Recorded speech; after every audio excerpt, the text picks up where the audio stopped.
Well, it's week 6 of the LCS with coverage brought to you by Prize Picks. I'm joined right now by APA to discuss a little bit about their crazy match against C9.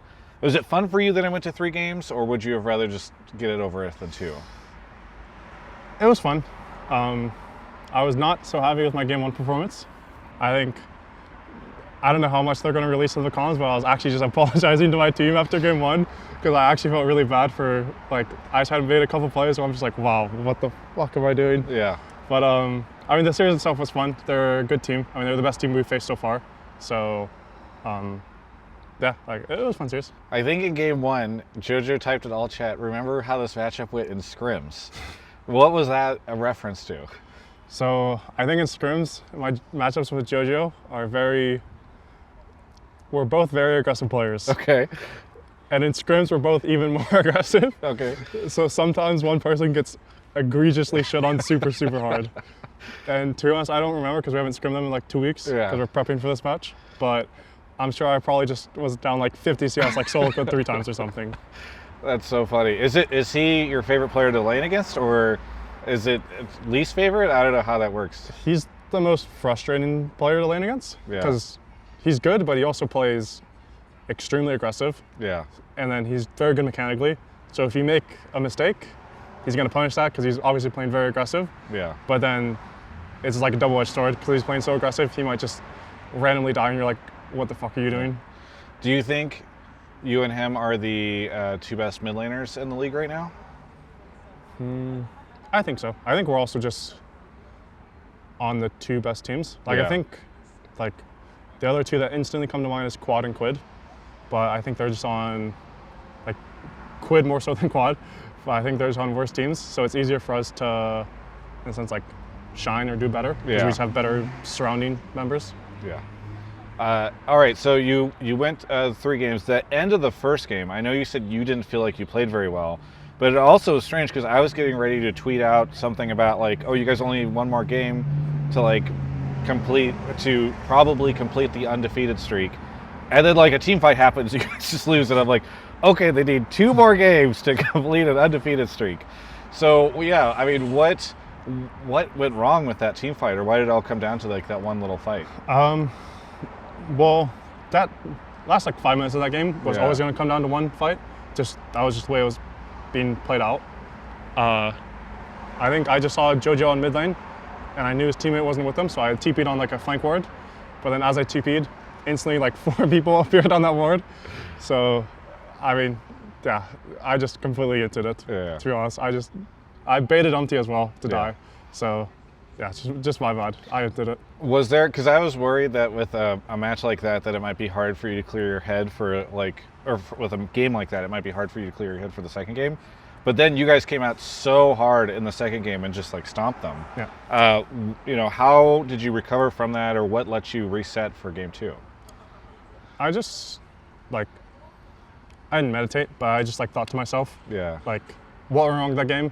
Most of the plays, like, I thought of that I can control were just, like, I had, like, 3 or 4 stupid, like, really stupid deaths that I only really make in scrims, I don't really make on stage. So I just knew if we didn't make those 3 or 4 stupid deaths with the way we're playing the map, we're, like, just shitting on them across the map.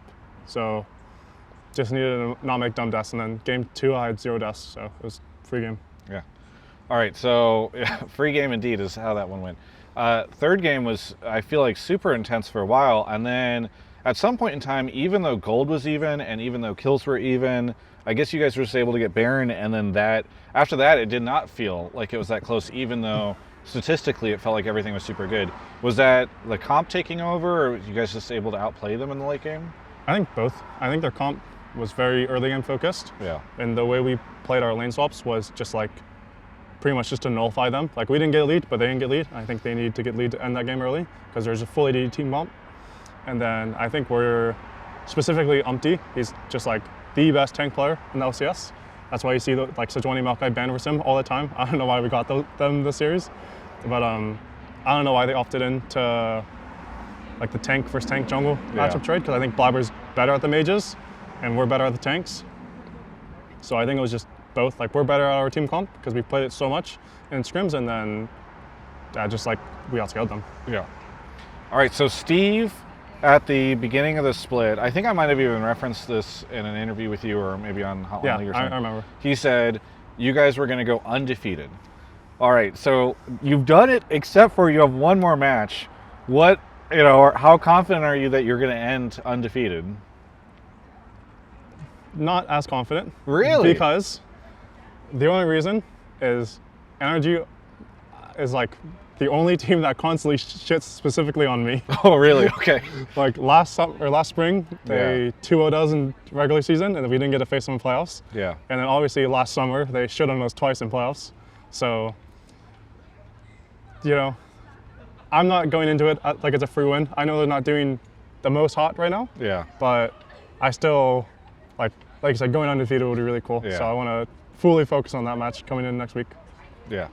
You did not reference Palafox in your list of like top mid laners, even though you're saying you feel like NRG shits on you guys specifically. So is it not the mid lane matchup that leads to that, or like why do you think it's you specifically? I think before it was the mid lane matchup. Yeah. Now that I feel like I've just gotten better as a player over my time in LCS, I'm not so scared of that anymore. Yeah. But I think just like historically, they've had my number, so I don't want to like be like, oh, we beat C9, we're gonna go into NRG and like cruise through them. Yeah. And I still have to focus on them to beat them. Yeah. There's some crazy antics occurring over there. The energy. Oh yeah. What was it like for you to play in front of the audience? Because that audience, I feel like I've not felt that audience or that energy in the LCS arena for a very long time. I had walked out and like people were like screaming my name, and I'm like, wow, this is a throwback. This has not happened in some time. It was super fun. Yeah, did you feel that? Oh, it was definitely super fun. You can definitely hear them. Like, even with the amount of white noise we had, you can definitely hear them. But especially after each game, when you take off the headset and like the crowd's just cheering for whichever team just won.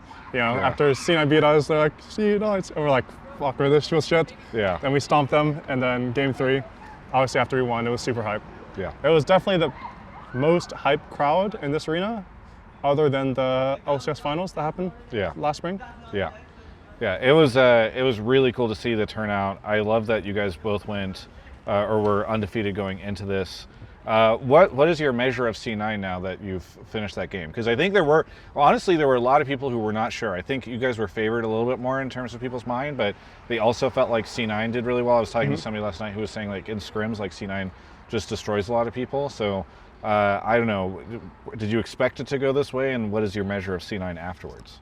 I think just as a team perspective, we're genuinely a significantly better team, but I think they just have just to be blunt, they have like kind of superstars on the team, like Thanatos, JoJo, Berserker, all just like very, very individually talented players, but I think our teamwork on Team Liquid is just miles above them. So as long as we didn't let ourselves fall into like 1v1 traps and then get shown a 1v1, I think that's how they wanted to win.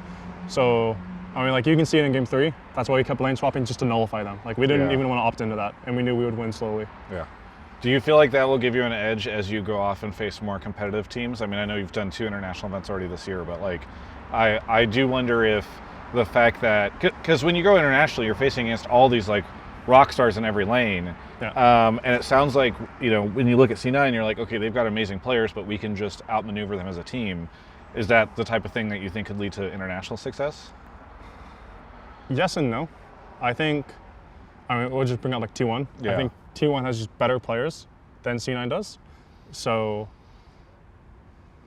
while you could try to apply that same logic, you can see how it's ended up twice now.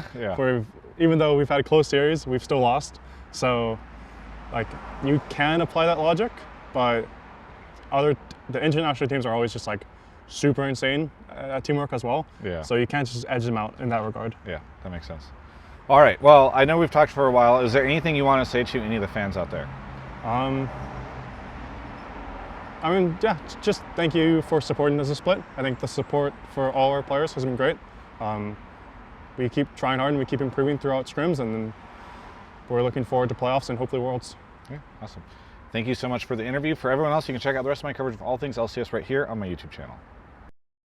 Listen, so many of you claim to be experts in this game and of the sport, and yet whenever I see your comments on Reddit or on YouTube or on Twitter, I'm like, these folks are frauds. And now's your chance to prove it with today's sponsor, Prize Picks. That's right, with Prize Picks, You can sign up using code Travis or with link below. You get a nice little bonus when you do. But the other thing that's really cool is that you can prove me wrong by winning big. That's right.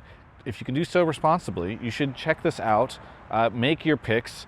Go submit them into the Discord to show me that you're so much smarter than me and that you've got financial upside because of it. And yeah, it'll be great. So please check out Prize Picks. Really appreciate their sponsorship of this interview.